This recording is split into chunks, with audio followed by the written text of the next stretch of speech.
ухаалаг нөхөрсөг эрэг та бүхэндээ энэ өдрийн мэндийг хүргье. Сайн уу нэмэгч бас сайн уу их баяраа. Хай. За өнөөдөр бид нар хоёулаа биш гуруулаа өнөөдрийнхээ дугаарыг эхлүүлж байна. За өнөөдрийн бидний сэдэв болохоор төгсөөд бид нар яах вэ? Хараал эзэн хамгийн чухал сонголт юм уу энэ гэдэг тухай ярилцах болно. Хүн болгон дараа яг ингэж боддог. Би мэдчихээн. Харин тийм амьдралын хамгийн төвөгтэй үе байх тийм. Ялангуяа яг ингэ нэг төгсөх үе эхэлдэг шүү дээ. Нэг 10, 11, 12 гэл анги ахих тулам болгонд тэр бодол нь илүү хүчтэй болдог тийм. Тэр хүчтэй болсон дээрээс нь нэмээд нөгөө нэг ах дүү хамаатан садан бүгд тэрээ за одоо төгсөх гэж байна уу? За ямар үргэлжтэй босох гэж байна. За яах гэж байна гэдэг нөгөө бүх анхаарал өгдөггүй хүмүүсийн анхаарал нь бас хүрээд ирдэг. Яг их дарамт нь ихсдэг тийм. Харин тийм учраас бас их надад төвөгтэй үе юм шиг надад санагддаг. Яг 10 жилийн төгсөх үеийн тэр ах цус сургуулийн үеэс. Өнөөдөр бид нар яагаад энэ сэдвийг авах болсон тухай их хоёр бидэнд бидний үзэгчтэй сонсогчтой тайлбарлаж өгөө. За ерөнхийдөө бол 10 жилийн төгсөх үе бол өөрөө хамгийн чухал үе шүү дээ тийм. Тэгээд давхар манай Аз соёл за тэр зандаа манай Монголын бас соёл байгаа. Тэр нь манай Аз хүмүүсээс бодохдоо амьдрах ганцхан зам л байдаг гэж боддог гэж надад харагддаг. Нэг сургуульд орно. Сургуульд ороод сайн сурах хэрэгтэй. Сайн сураад яваад тэрний үр дүнд нь юу болох гэдэг юм гэхээр сайн их сургуульд орно. Сайн их сургуульд ороод сайн сурах хэрэгтэй. Бас тэр сайн сурсхийн үр дүн нь юу байх юм гэхээр бас сайн компанид орох гэх. Тэгээд сайн компанид ороод сайн ажиллана. За тэгээд сайн компанид орж сайн ажиллахын үр дүнд нь бид нэр ямар амьдралыг болж авах юм бэ гэвэл нэг офисын ажил хийгээд тэгээд байнгын нэг юм давтаж хийгээд одоо ерөнхийдөө бол нэг тийм тэр амьдралын хэм маягийг л Аз хүмүүс одоо эргэлхийлж амьдарж байгаа амьдралынхаа туршид. Тэгэхээр тэрнээсээ илүүтэйгээр бас энэ амьдралд чинь өөр бас арга замууд бас байдгийн шүү те 10 жилийн төгсөөд магадгүй нэг хүүхэд их сургуульд орж чадахгүй юм уу? Аль эсвэл зарим нь маш сайн их сургуульд орохыг хараад нөгөөдг нь орж чадахгүй тийм мэдрэмжтэй хүүхдүүд бас байж магадгүй. Тэгэхээр энэ зүйл чинь бас одоо энэ зүйл дээр алдлаа гэд чи заавал нэг амьдралын доор орцсон гэсэн үг бол биш ээ. Энэ амьдрал чи өөрийгөө таньж мэдэх тэгээд илүү өөрийнхөө дуртай зүйлийг олж мэдэх тийм цаг үе юм шүү гэдгийг ярихыг хүссэн. Ерөнхийдөө 10 жилийн төгсөж буй энэ хүүхдүүдэд бас тийм юутай байгаа. Би тоороос нэг асуулт асууч уу? За нэгийг болж байна. Та хоёр кино давтаж үздэг үү? Ер нь нэг үзсэн киногоо олон дахин үздэг. Би үздэг амар их. Тийм. Сонирхолтой. Би болохоор тэгж үзэж чаддгүй байхгүй юу? Яа тэгэхээр өрнөл бүх юмыг мэдж байгаа болохоор магадгүй тэр кино гээд сурах ингээд амар ингээд ажиллаж харах юм ихтэй биш л бол өгөөчтэй биш л бол дайлгаа тэгж үзэж чаддгүй байхгүй юу? Тэгэнгүүт яг ингээд кино давтаж үзэж чаддаггүй хүмүүсийн хувьд ингээд өдөр болгоно яг ижил тэгээд тэр дотроо өөрөө ингээд амьдраад ирж байгаа шүү дээ тий. Тэгээд үзчих чадахгүй юм байж өөрөө биеэрээ үйл төгөлчод байгаа байхгүй юу? Тэгээ боллоо яг энэ сонголт амар чухал гэдэг маш сайн анхаарах хэрэгтэй. Ер нь анхаарах ч яах вэ? Өөөсөө бүгдээрээ хосцолцол явж байгаа тий. Би таарс нэг асуулт байна. Болж байна. За. Миний бодлоор хүн бүр өөрийнхөө ажлыг үзий яддаг эсвэл өөрийнхөө ажилд хайртай хүнийг мэддэг байх гэж боддог. Та хоёрын хувьд эрхэм тойронд ч үнэхээр өөрийнхөө сонгосон ажил мэргэжлийг үзий яддаг бас үнэхээр хайрладаг хүмүүс байдаг уу? Битэрийн талаас битэрийн эргэн тойрны хүмүүсийн мэдээллийг авах гэж байгаа юм тий. За энэ хоёр төрөл хариулах уу? За би энэ дээр за яг өчигдөр би бас юунд орсон подкастт орсон гэдээ бас би өөрөө бичсэн. Тэгээд сүүлийн үед уншсан номнуудаа бас би чагсаагаад бичсэн байсан юм.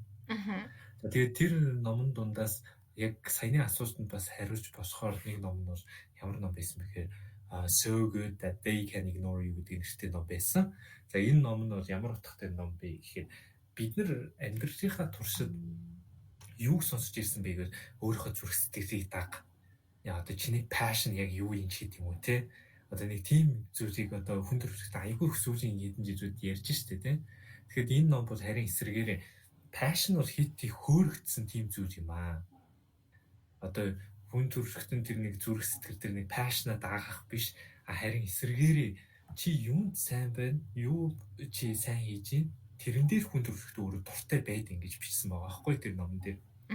Тийм учраас яг л миний эргэн тойронд бол одоо ажилдаа жоохон түүрдсэн, ядарсан тийм хүмүүс бол ажиллаа хийж чадахгүй хүмүүсээс надад тийм байгаа юм шиг санагдаж байгаа юм. Тийм учраас одоо энэ 10 жилийн төгсөөд мэргэжил сонгогч байд юм уу? Ерөн амьдралын ямар нэгэн сонгогчтон дээр надаа би энэ дуртай даа гэж сонгохоос илүүтэйгээр миний хувьд бодол шүү дээ. Би энэ дуртай даа гэж сонгохоос илүүтэйгээр би энийг чадна гэж сонгвол илүү урт хугацаанд хэрэгтэй байд юм болов уу гэж надад бодогддог. За.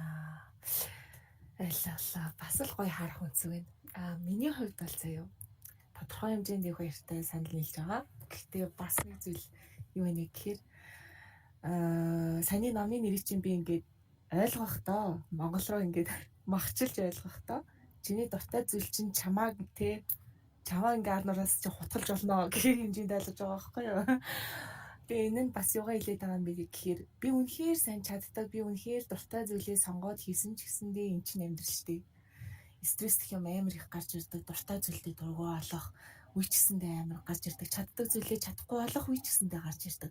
Болий бүр ингээд гэрлэлтээр хүртэл ингээд аваад үтсэн гоц чинь нөгөө нэг хайрын давар мааврын ялгараад нэгэндээ амар дурлалт татгцсан их нөхөр чинь тэгэл хоорондоо муудалцах үеч вэ, нэргээ цайдах үеч вэ тий.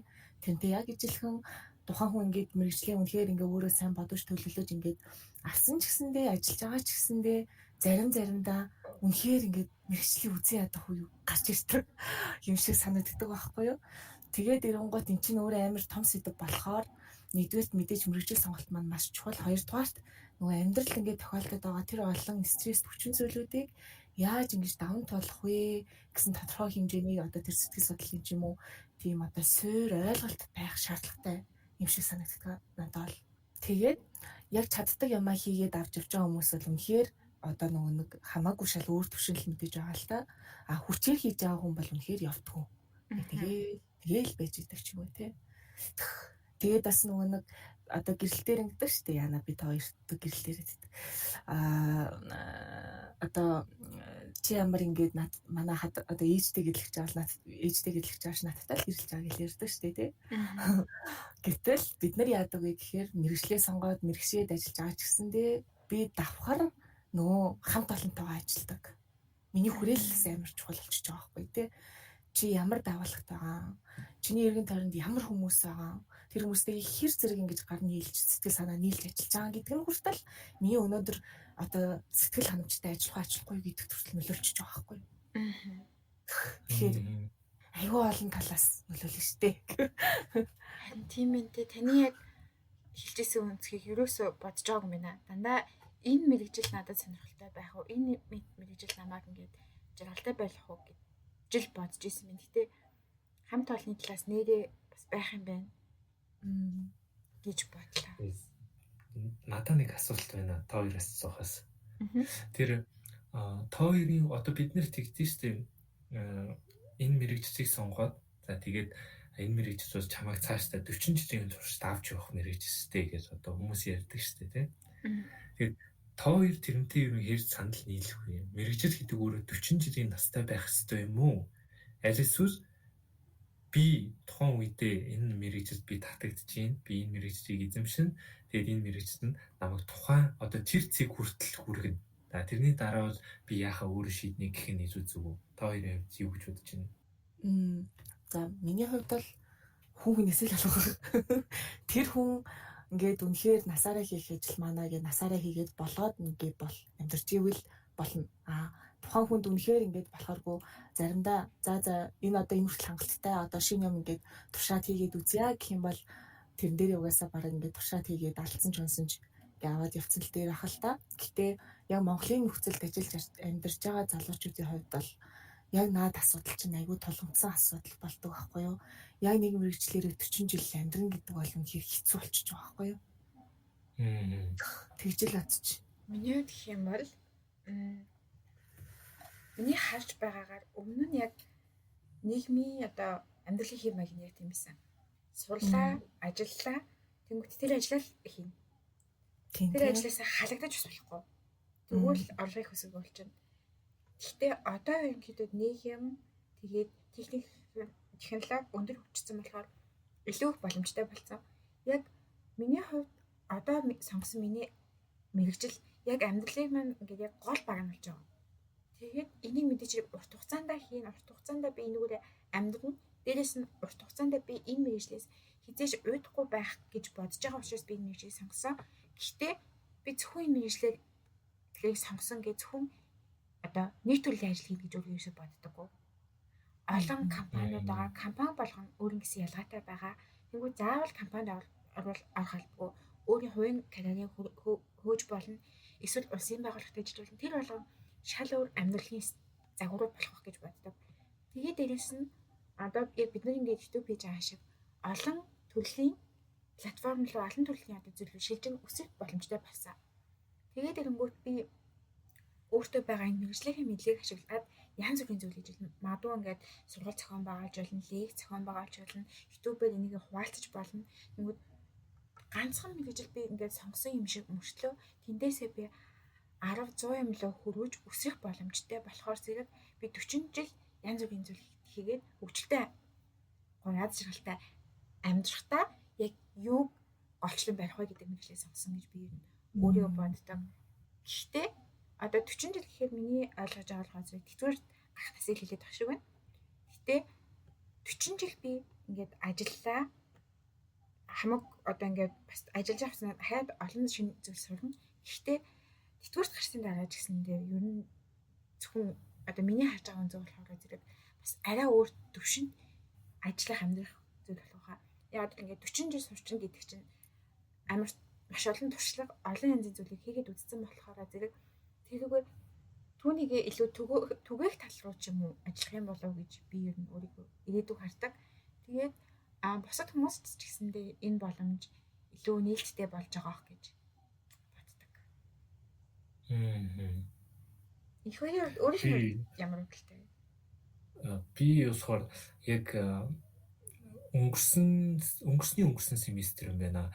Манай сургууль дээр одоо цахиурын хөндийгөөс хүмүүс ирээд тэгээд биднэрт тийм яриа орж исэн. Тэгээд тэрэн дээр нэг эмэгтэйгийн ярьсан яриа надад айгүй хүлцсэн. Ямар юм хүлцсэн бэ гэхээр ерөн мэрэгжил гэдгийг хүн төрөлхтөн яаж үздэг байсан гэхээр урт хугацааны зүйл гэж үздэг байсан. Одоо бол мэрэгжил гэдэг бол зөв богино хугацаа шүү дээ. Чадвар гэдэг бол урт хугацаа гэж тэгж хэлсэн. Тэгээд тэр юутай зөрчилж хэлсэн бэ гэвэл модтой зөрчилж хэлсэн.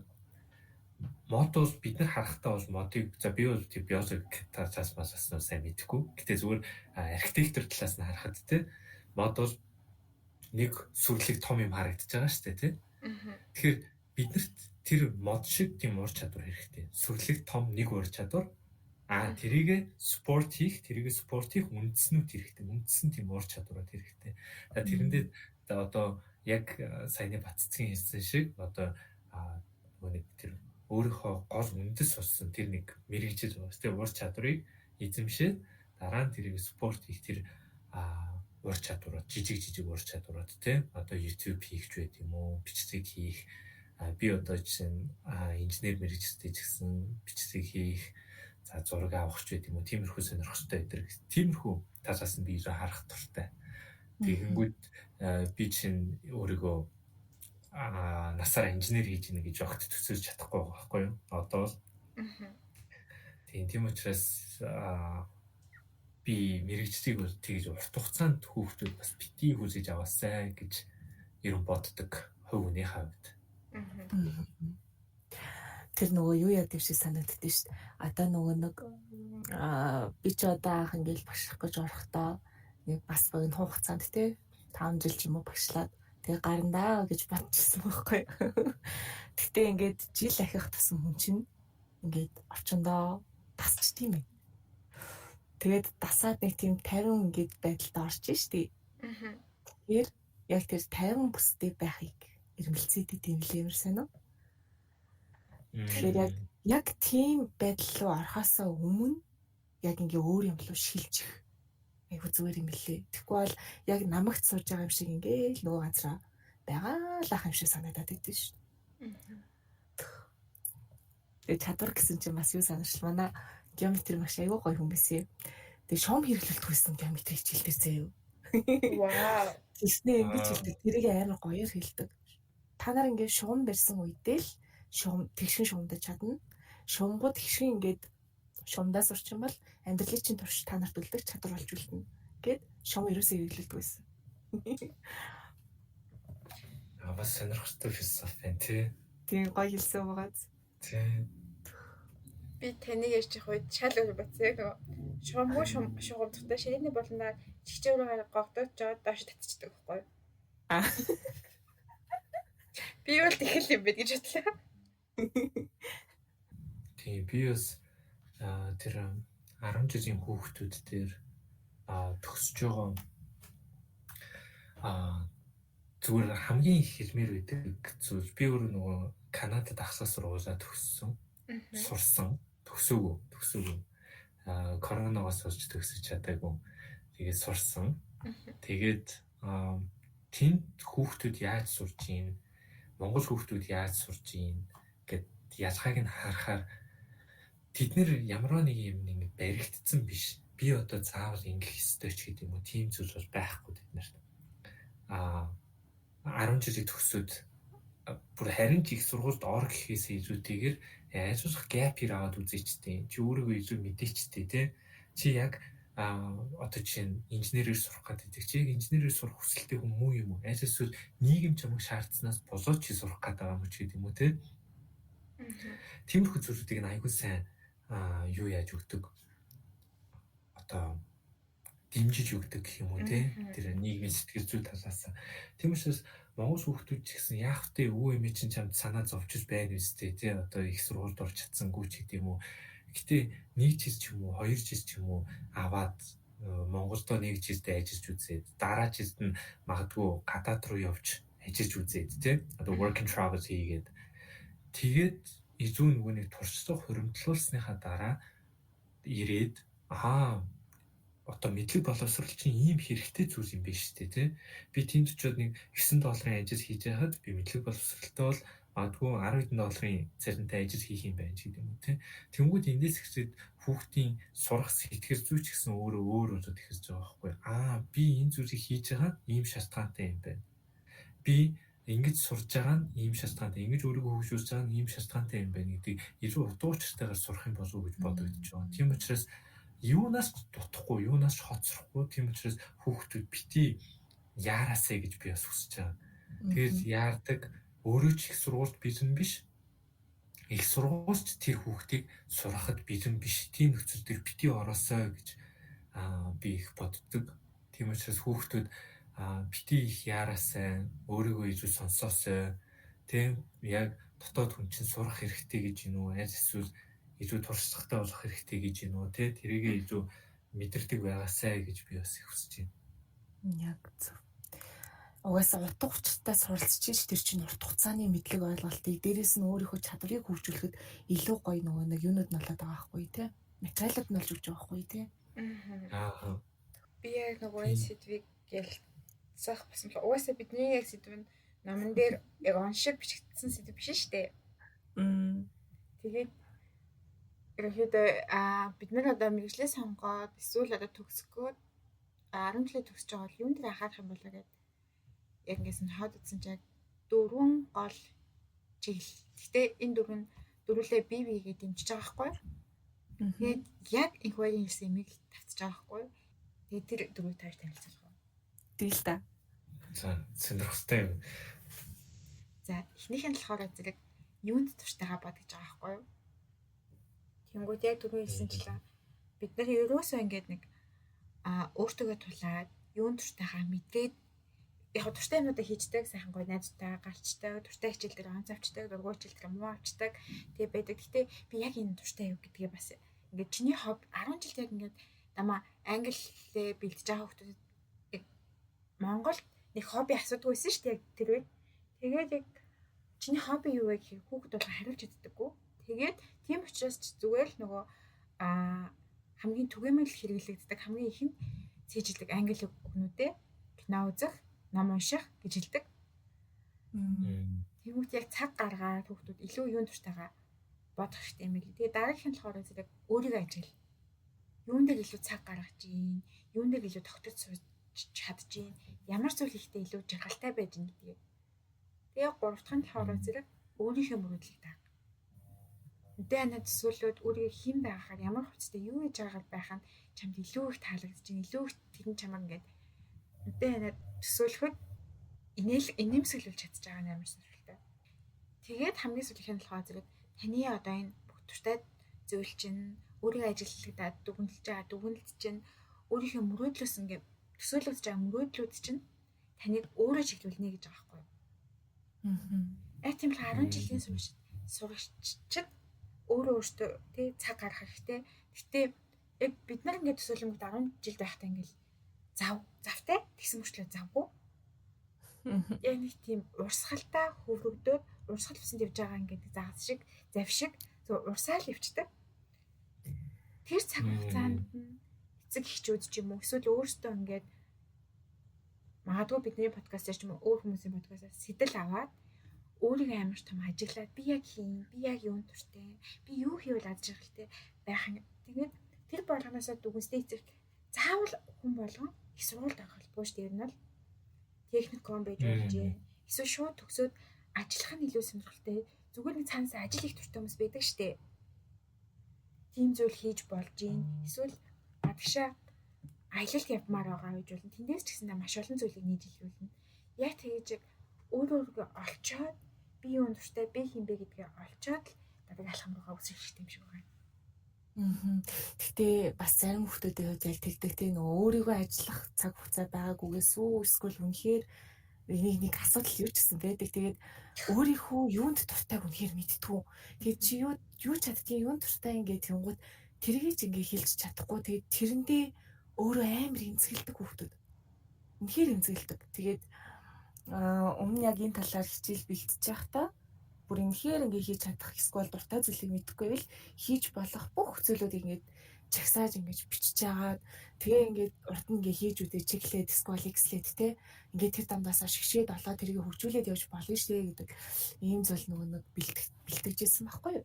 Тэгээ ингээд өнөөгийн сургалтын системд байгаа сурагчдын маань хувьд яаж байгаа вэ гэхээр төсөөлөө нүдэ анаа төсөөлөнгөд хүүхдүүд яг нэг тийм юу лүү хаашаа гүйж байгаа мэдхгүй зүгээр чи гүйх ёстой гэл тий ханаас чи гүйх ёстой гэл ташууртангууд нөгөө чинь зүгээр ингээ хаашаа гүйж байгаа ч мэдхгүй яг гүйж байгаа олны дунд ороод мангар хурдтай хөссөн цавц ингээл гүйгээл аахгүй тий гүйхгүй л болохгүй чи гүйхгүй л болохгүй тэгээ жоохон згсэнгууд чи одоо гүйх хэрэгтэй штэ басаач гэл гүйлгээд идэг гэтэл яг тэр дундаас ингээд гарлаа бодох хэрэгтэй болчиход юм тий би яг яах ёстой би юунд дотор би яг юунд дотор байгаа даа энэ олон зүйлүүдээс надаа яг юун чухал юм тэр болгоныг ингээд бодох шаардлагатай хэсгийн хугацаа үнэхээр хэрэгтэй байгаа байхгүй юу? Яг үнэ. Би бас энэ дээр яагаад хүүхдүүд тийм сонирхолгүй байна? Яагаад хүүхдүүд тийм хувийн тийм нэг сонирхол байхгүй байна гэж би ингээд дараад үзэхээр гэр бүл айгүй чухал юм шиг санагддаг. Ер нь одоо сургууль, аль эсвэл найз нөхөд тэр хүмүүс бол мэдээж чухал. Гэхдээ хамгийн их хүүхдийн хүмүүжил болоод ирээдүйд нөлөөлдөг хүчин зүйл бол яаж ч гэр бүл юм шиг санагддаг. Тэгээд тэн дээр нэг юм одоо сэтгэл зүйн туршилт явуулсан байдаг. Тэр нь ямар туршилт вэ гэж хүмүүс бас мэдж байгаа хэл та нэрийн хэрэг ийм сармагчингуудыг оруулаад тэгээд тэр дунд нь нэг юм өндөр шат тавьж өгсөн байгаа байхгүй юу? Тэгээд тэр сармагчин ингээд тэр шатаар дээшээгээ гарах гэжсэн чинь түлхээд унгаагаад байсан байгаа. Бүх сармагчингуудыг. Тэгсэн чинь яасан бэ гэвэл сармагчингууд дээшээ гарахаа болцсон. Дараачийн үеийн төрсөн ч гэсэн тэр одоо шат руу дээшээ гарахаа болцсон. Тэр нүуний шин юм туршиж үзэх, шин юм хийж үзэх тэр нэг хүсэл байгаа шүү дээ, тийм. Тэр хүсэл чинь дан ганц нөгөөний тэр хүүхдэд байгаад зогсохгүй. Тэрийг цааш нь дэмжиж өгөх тэр шатнаас унгаахгүй байх, тэр хүчийг өгөх бас хүмүүс бас аюу хэрэгтэй юм шиг санагдаж байгаа.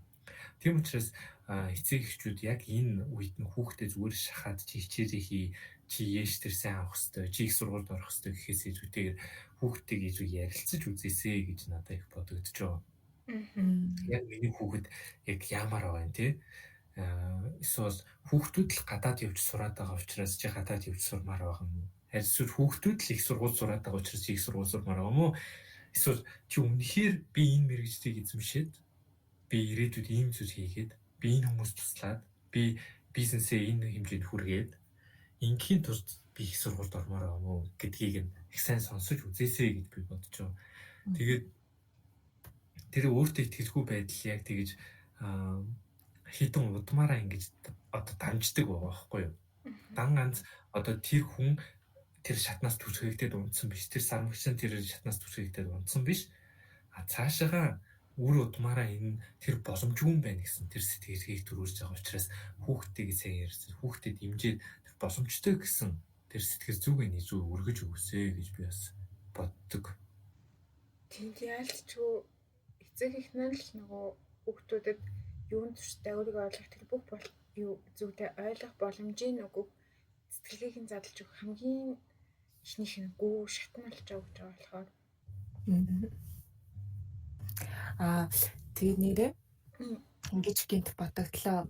Өнөөдрийн ингээд подкастын зорилго нь төгснөхийн дараа та яг юу хийхээр төлөвлөж байна тэрийгээ сайн бодоорой тэгжээ сонголтоо ирээ гэсэн ийм зөвлөгөө ерөөхдөө бол өгөх зорилготой.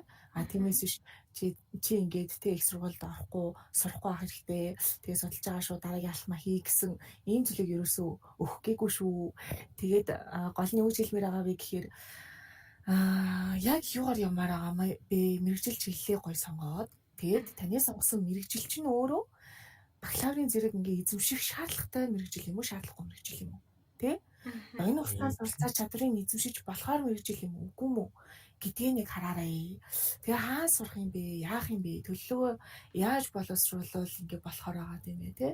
Тэрийгээ сайн ягтлаад ингээд өөртөө цаг хугацаа гаргаад нэг сайхан харж агаад тэгээ тэр маш чухал тэр эргэлтийн зэг дээрээ маш чухал алхмаа гоё ингээд төлөвлөгөөтэй сайхан хийгээрэй л гэж зөвлөж байгаа шүү. Яг үнэ. Тэрийг би бас айгүй онцорч бас хийж байна. Яг айгүй гоё санаа иржээ. Одоо заавал их сургууль сурах ёстой ч гэж хэлээгүй. Бүр заавал их сургуульд сурах ёсгүй ч гэж хэлээгүй. Хувь хүний сонголтууд гэдгийг бас сайн онцорч өгөх хэрэгтэй байх тийм. Тэгээд би тэгэд нөгөө бас саяны ярьсан дээр бас үргэлжлүүлээд ярихад хэрвээ бас их сургуульд ороод одоо ялангуяа одоо хүүхдүүд бол нөгөө нэг их сургуулийн эсэлт мэсэлтэнд дуусаад ерөнхийдөө бол орцсон байгаа шүү дээ тийм. Тэгээд тэр хүүхдүүдэд ч гэсэн хэлсэн одоо нөгөө нэг би бас өөрөө тийм байсан л та гэх юм уу.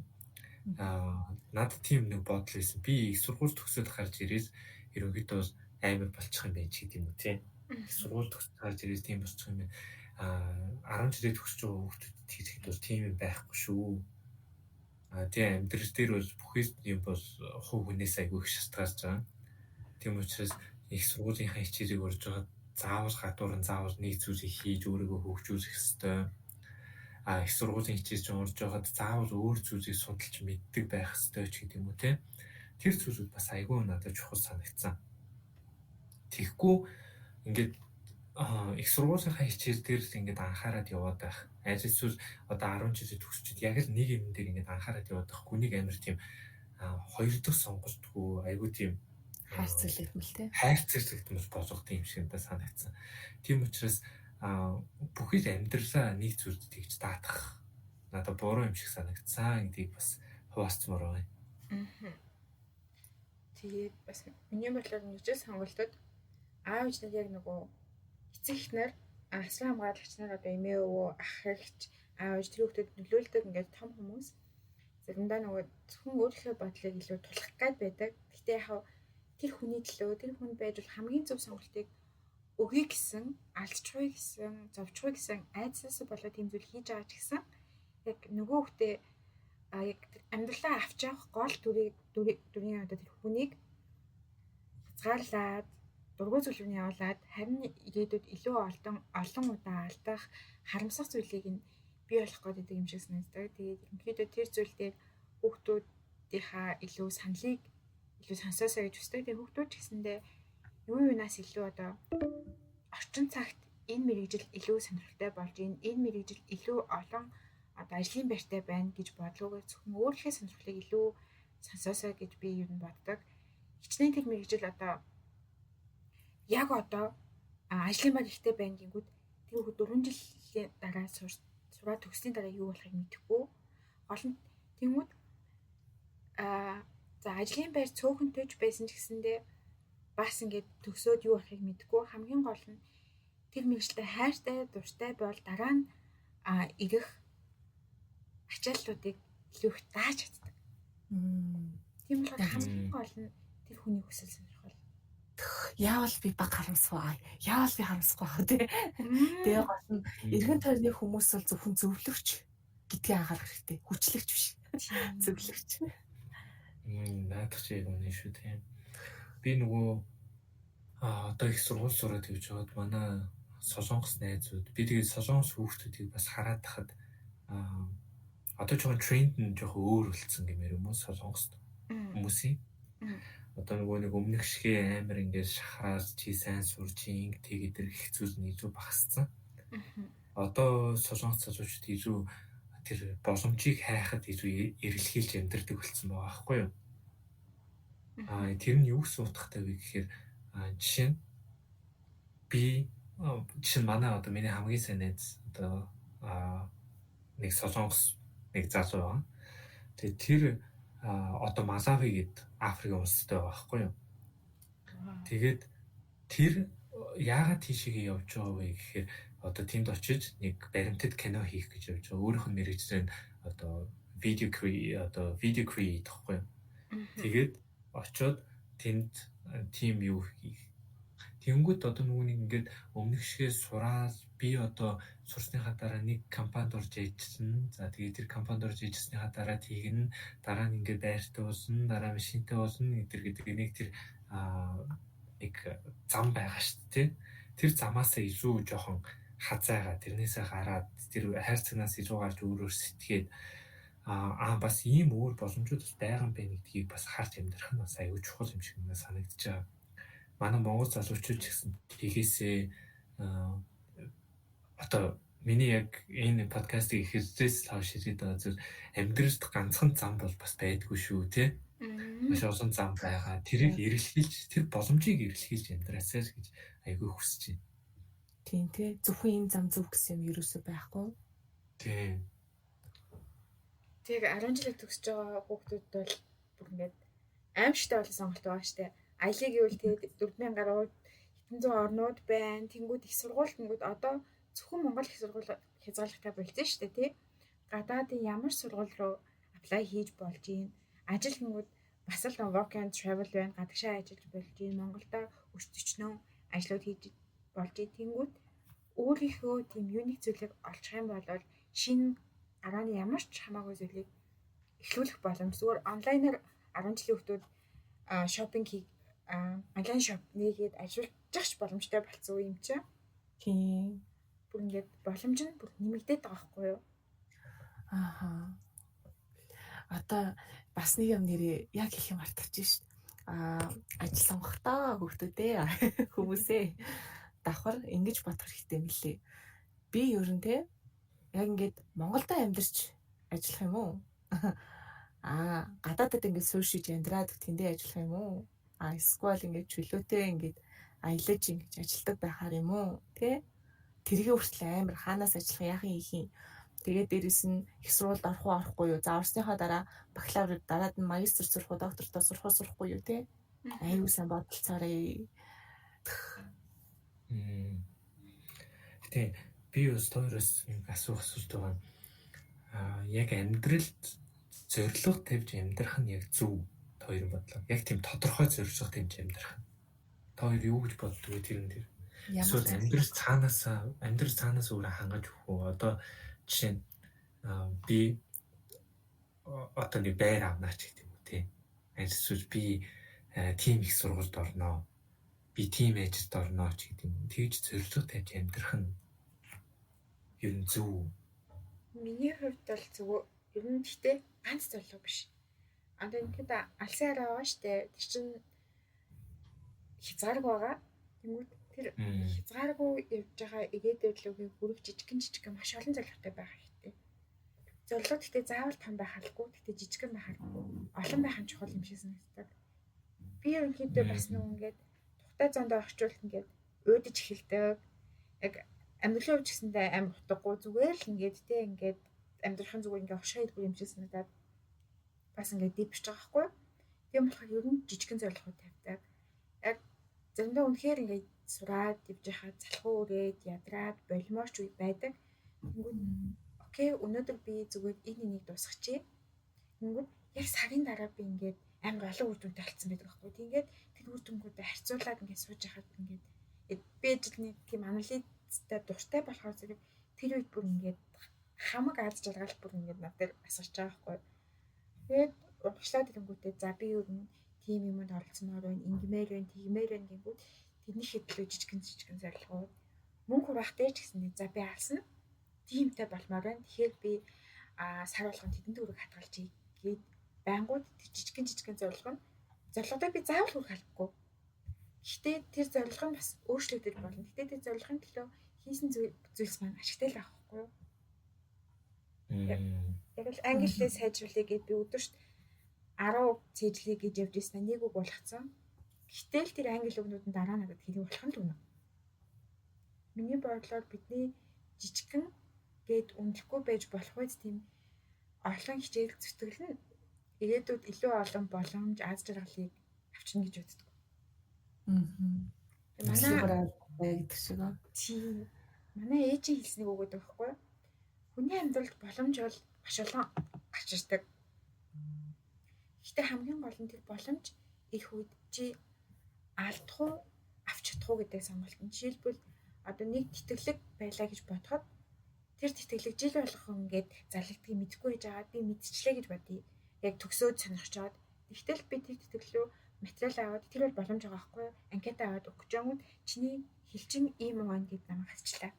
Би өмнө нь тэр ирээдүйд гарч болох мянган боломжуудтай өөрөө жижигхэн зорилго тавиад алхаж исэн баг тэтгэлийг би авч чадах байсан гэж харамсч байхаар хийж л байсан. Яг. Миний хувьд тэр одоо яг энэ зорилго гэдэг зүйл тэр бас ингээд сүүл үед өөрөө хувь хүндээ айгүй эргэлзээд ирсэн байхгүй юу? Би 10 жил байхаас ихсээр ингээд өөртөө амар ингээд зорилго тавьдаг тийм хүүхэд байсан. Одоо химийн улсын олимпиадад ингээд бэлдээл тэндээ амжилт үзүүлээд ингээд тэгээд эцээст би ингээд эргүүлээд харсан чинь одоо яг үр дүн нь юу байсан бэ гэд би ингээд эргүүлээд харж байгаа шүү дээ. Тэгсэн чинь яг ч тийм зорилго тавьж яваагүй хүүхдүүд бас надаас илүү гарах үед бас байсан байхгүй юу? Тэгээд тэрийг би ээжтэйгээ хуваалцаад ийм байсан яагаад ингэж байгаа юм болооч гэдэг юм уу те жоохон сэтгэл зүйгээр унах үе бас байгаа шүү дээ. Тэр үед ингэж ярьж манай ээж надад тэр юуг ярьж өгчсэн Мишель де Монтейний одоо эсээг үндэслсэн хүн байгаа шүү дээ. Мишель де Монтейний те. Тэр хүний хайрын тухай бичсэн эсээг надад ярьж өгсөн. Тэгээд тэр хүн юу гэж хэлсэн бэ гэхээр хайр гэдэг зүйл өөрөө яг л анчин туусай хоёр шиг гэж зүүрж хэлсэн байгаа байхгүй юу. Тэгэхээр туусай гэдэг амтан болохоор өөрөө бас амьд байхдаа аягүй сонирхолтой амт юм байна л та анчин хүнд бол. Ингээд тэрийг ингээд асах гаас ингээд өдөржингөө гүн те. Тэгсэн чинь тэр туусайг хассны дараа анчин өөрөө туусайг өчөд барьж үтсэн. Барьж үтсэн чинь ямар туусай байсан бэ? Үхсэн туусай байсан.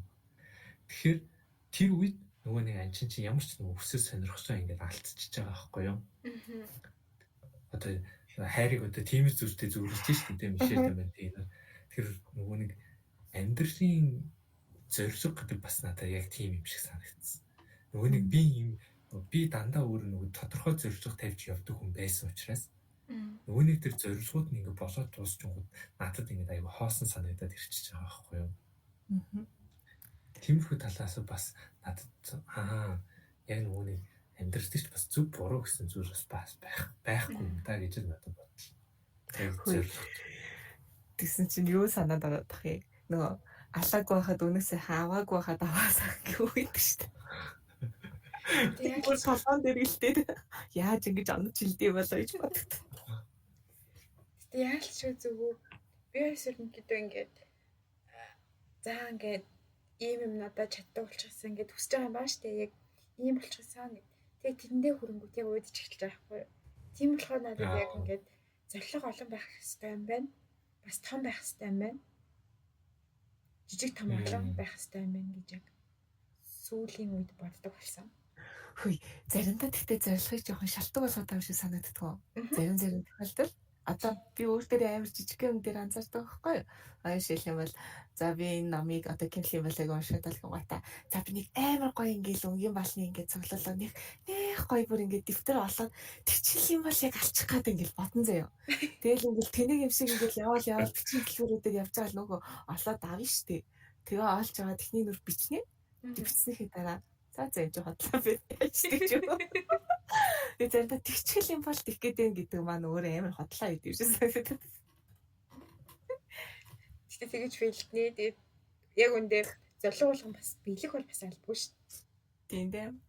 Зорилгоо дундаас нь энэ миний зориг биш вэ гэж зарим нь хайж болно. Биерэхгүй байх тусмаа бас надад айгүй зүгээр санагдсан. Ерөн зориг. Одоо нөгөө бид нар зүгээр толгой дотроо зориг биелэх ёстой зүйл гээд ингээд суулгаад оруулаад өгсөн босхоос биш. Зориг бол биерэхгүй байх тусмаа надад айгүй хүнд их хэмээг ойлгуулдаг айгүй зүгээр юм шиг санагдсан. Жишээ нь би нөгөө нэг ерөн олимпиадад бэлдэнэ гэдэг чинь яг л одоо нөгөө спортын тамирчтай ижлэгэн шүү дээ. Маш их зүйлийг зожиослно. Айгүй хэцүү. Тэгээд хими олимпиадад бэлдээл явж байгаад ингээд гадаа хүүхдүүд тоглож чинь тэгэхэд би энд ингээд багштай загнуусаад хичээлээ сууж шүү дээ. Тэгээд тэр мөрөнгөөс амар ингээд сэтгэлээр унана. Тэгээд тэгж явсны эцэст би улсын олимпиадад төрүүлж чадаагүй байхгүй алдавч чадаагүй. Тэгсэн чинь би ингээд тэр үед амар ингээд сэтгэлээр унаад надад ингээд амар хэцүү санагдаад тэгээд би ч өөрөө хувь хүнийхээ хувьд айгүй өнгөрөө хүн. Тэгээд нөгөө хамгийн амтнд ингээд өнгөрцөн байдаг. Тэгсэн чинь нөгөөтгөө хүрч чадахгүй тэгээд хэцүү санагдаж. Тэгээд эргүүлээд бодоод тахад тэрийг би аваагүй дээ энэ зүү хожсон юм байна гэж би бодсон. Тэгээд би тэрийг авсан байсан бол яг л тэр нэг зүйлдээ ингээд ороогдол би бол усын олимпиадад тэгсэн хүн гэдэгтээ ороогдол тэгээд тэр нэг сэтгэл зүйнээс салж чадахгүй тэгж явах байсан юм байна. Тийм учраас бас илүү хувь хүн өөрийгөө ойлгоход бас энэ зорилгодоо хүрч чадахгүй байх гэдэг зүйл бас айгүй юутай юм шиг санагдсан. Хэрэгтэй юм шиг санагдсан. Тэгээ бас наа чинь юу ахaltaа нөгөө нэг зорилгодоо хүрэхгүй аль нь ч байсан тухайн нөхцөл байдлыг яг чи аль өнцгөөс нь яаж хүлээж авч яаж дүнээ тэндээс юу сурч авч байгаа юм бэ гэдэг нь амар чухал байгаа байхгүй тий. Тийм. Өнгийн амар ингээл амжилт гараагүй дээ шантраал тэр чигт нь үзээ ядал хаяал тэгэл ингээл бүтээн орхиод явах хүн байна. Гэтэл тэндээс юм сураад ингээд босоод ирэх хүн биш тий. Эсвэл ингээл олимпиадад төрүүлсний тэрэндээ бартаал хамраас хөөл ингээл явдаг ингээл хүүхдүүд байна. Бүр ингээд тэрний хэрээр би дахиад юм үзэх суртаа сурах хэвээр бас удаа таслах хэвээр гэл ингээл бодсон хүн ч байна. Янз бүр байгаа байхгүй тий. Тэгэхээр хаанаас харж байгаа юм яаж харж байгаа юм гэдэг нь амар чухал. Чи нэг зорилготой байж болно. Тэглээгээд ертөнц тэр зорилгыг чи яг дагуу явна гэсэн үг биш. ертөнц чамд арай өөр зорилго төлөвлөгөө бэлдсэн байж магадгүй. Тийм. За тэгэхээр өнөөдрийн хэдүүлэнгийн подкастаас сонирхолтой айгу гоё боллоо. Тэгээ зочин маань маш гоё подкаст юм чимж өглөө. Тэгээд бацалтыг нь хийж хүү. За тэгэхээр би 10 жилд одоо өөрөө бас сурж ирсэн, саяхан төгссөн. Тэгээд тийм хүнийхээ хувьд бас ирэхэд юунаас шоцрохгүй бас юунд ч баригдахгүй тийм шийдвэрийг гаргаарай гэж хэлмээр санагдаж байна. Тэгээд бусд хүн юу гэж бодох хамаагүй өөртөө зориулсан тэр шийдвэрийг гаргаарай. Мөн аав ээж чинь бөгөөд өвөө эмээ хамаатан садан тэр бүхий хүмүүс чамд зөвлөгчөж байх болохоос биш чамайг одоо хүчээр тэр шийдвэрийг гаргах хүмүүс байх ёсгүй гэдгийг бас сайн анхаараасай гэж хүсэж байна. Тэгээд амьдрал бол баялаг. Тийм учраас одоо янз бүрийн одоо нөхцөл байдалд орсон хүүхдүүд бол бас энэгээр байгаа ах энэ подкастыг сонсож байгаа. Тэр хүүхдүүдэд ч гэсэн хандаад ирэхэд амьдрал бол баярыг чиний өмнө бол ирээдүй одоо нээлттэй байгаа. Бүхий зүйл ч нээлттэй байгаа. Тийм учраас зүгээр ганцхан зүйлээс болоод сэтгэлээр унах ч үгүй юм уу. Тиймэрхүү зүйл бити байгаарэ. Аль эсвэл яг одоо чамд зориг байхгүй байсан ч гэсэн тэрэндээ бас бити санаа зовоорой. Ирээдүйд гарч ирнэ ямар замаар явах хэвээр юунд дуртай гэдэг чи илүү тодорхой болж ирэх учраас өөрийгөө илүү чагнаж өөрийгөө илүү сонсож өөрийгөө илүү хүлээгээрэй гэж би хэлмээр санагдаж байна. Тэгээд өөрийнхөө хувьд гаргаж болох хамгийн шилдэг шийдвэрээ гаргаарай гэж хүсэж байна. Бүхий хүмүүст. Яг зөв. Чи бол одоо юу гэдэг те? Чи бол ингээд Ахмад залуур чиний гарт байгаа шүү. Тий, яг зөв. Хоолоос суулгаад Баярлалаа.